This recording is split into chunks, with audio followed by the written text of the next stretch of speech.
ពេលមន់ជល់គ្នាតែងមានចាញ់នឹងឈ្នះបើជល់តិចរបួសក៏តិចបើជល់ខ្លាំងរបួសក៏ខ្លាំង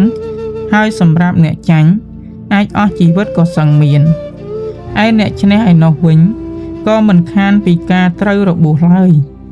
ទាំងសងខាងគ្មានបានទទួលអ្វីក្រៅពីការឈឺចាប់នោះឡើយ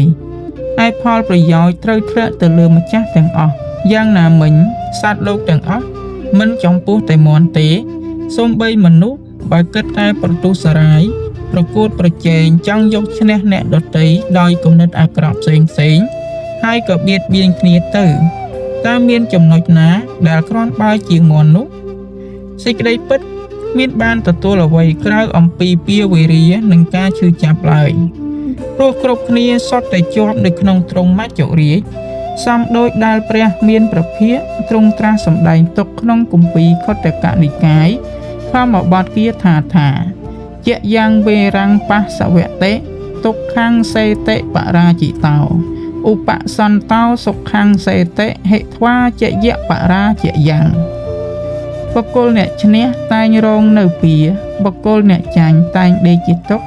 ចំណែកបុគ្គលលះបង់នៅការឈ្នះនិងការចាញ់ចេញហើយ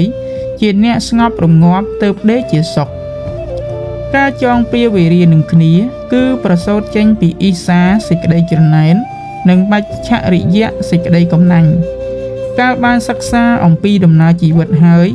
ក៏ឃើញបានថាក្នុងโลกនេះ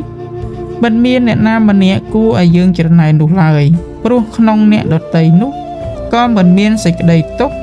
ហើយចង់បានតែសេចក្តីសុខដូចជាយើងដែរកាលបើយើងច្រណែននឹងអ្នកដទៃឈ្មោះថាយើងចង់បានសេចក្តីសុខពីអ្នកដទៃចុះបើអ្នកដទៃនោះ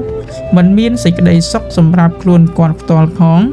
តើមានសេចក្តីសុខឯណាសម្រាប់ប្រគល់ឲ្យយើង